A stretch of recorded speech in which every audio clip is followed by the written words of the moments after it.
What is up, you sexy beasts? Hope you guys are having a fantastic weekend. I want to talk about the Tia-Clair Toomey story and her coming back for her 7th title. As we all know, this year during the final event at the CrossFit Games, Sean Woodland announced that Tia was retiring, that it was her very last CrossFit Games. And he got that information from Tia's camp. So it wasn't wrong for him to say that.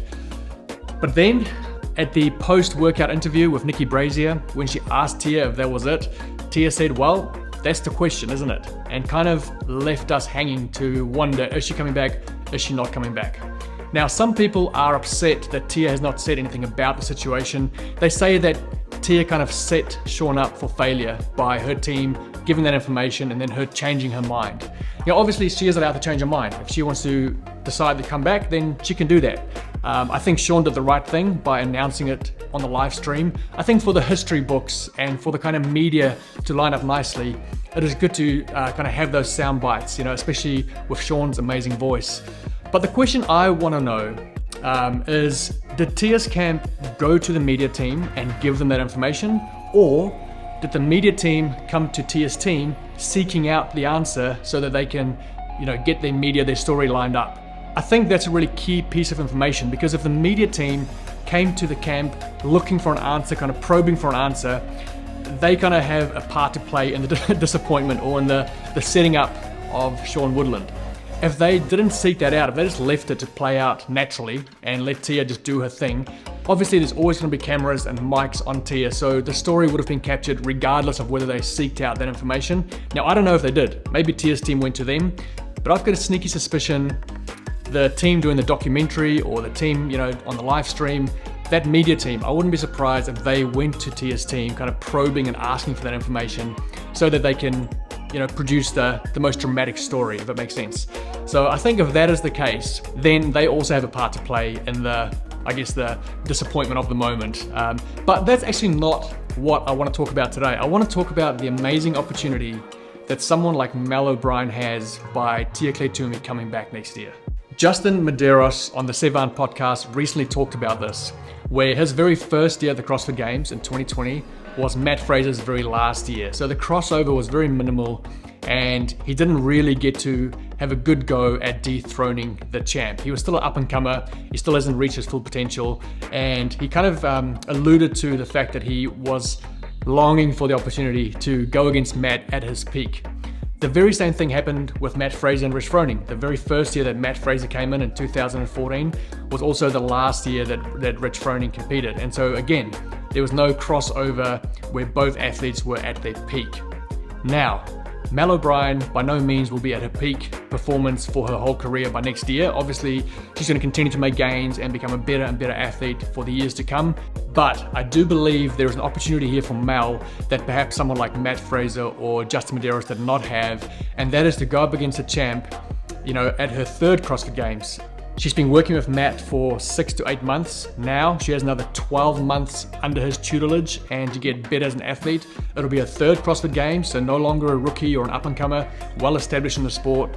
And now she has one more shot to dethrone the champion. Sure, this has happened to a smaller scale once before when Tia-Clair Toomey dethroned Katrin in 2017 after Katrin had back-to-back wins. In 2013, Samantha Briggs won after Annie won twice in a row. The only difference is Annie wasn't there in 2013, so you can't really call that dethroning. So really, the only other time this has happened in history is Tia-Clair Toomey dethroning Katrin. But obviously, dethroning someone after winning 6 times, that is a different level. If you're not aware, Tia went on a local news channel in Nashville this past week, and the interviewer asked her whether she was coming back to defend her title for the 7th time, and here's how it went down. The plan is to defend it, so you're going for 7 straight. Yeah, that's the plan. Next year the season starts around February, and it's basically getting ready and prepared for the 2023 season. That guy is like a cartoon character, honestly. I thought it was like a scene out of like Anchorman or something.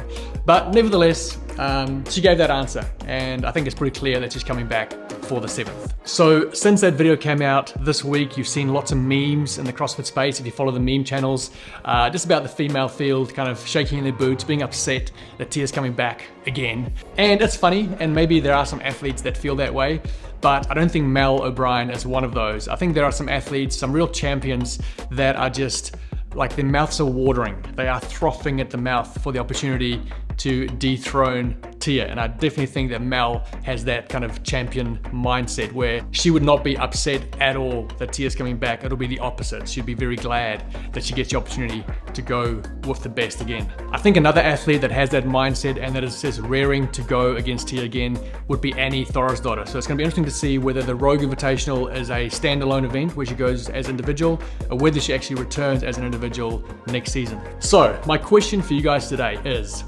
let's say next year Tia comes second at the CrossFit Games, or let's say she doesn't even podium, she comes 4th or 5th. Does that take away from her legacy? Does that kind of tarnish the history? Is it better to just go out on top? Or do you keep going until the wheels fall off? Like, do you keep going until you don't actually win it anymore? Which way would you guys go? Would you just call it on top when you've got this amazing record of 6 in a row? Or do you just keep coming back and then call it quits once you come second? Personally and selfishly, I want her to keep coming back as many times as she wants, because she's an amazing athlete to watch compete. And I think regardless of what happens next year, it's not gonna, in my books, it's not gonna tarnish her, her history or her legacy as such. But at the same time, I'm pretty sure that she would not want to go out or finish her career coming second. Surely she's run that through her mind, that she wants to go out on top and that she'd hate to go out, in any other position really. Taking all of that into account, we now also know that Tia actually had a back injury coming into the CrossFit Games this year, and then obviously the execution error on the single unders really put her back early on, and she still won by a decent margin. So if she does come back next year with no back injury and she doesn't make any execution errors, can someone even still touch her, Even with 12 more months of training and being a young up-and-comer, I don't know. But it's a cool story and I love it, so I thought I'll throw it out here. Let me know your thoughts. And yeah, at this stage, it seems like we're gonna have Tia-Clair Toomey back next year again, but I wouldn't put it past her to change her mind again. She can change her mind, She can come back to Australia, do the team comp, go back home, and she might feel different again. There's nothing that can stop her from changing her mind again and retiring. So we'll have to just wait and see, but as it stands at the moment, the last we've heard, she's coming back. And I'm not mad about it. Okay team, have a fantastic Sunday, and I will see you tomorrow. Mwah.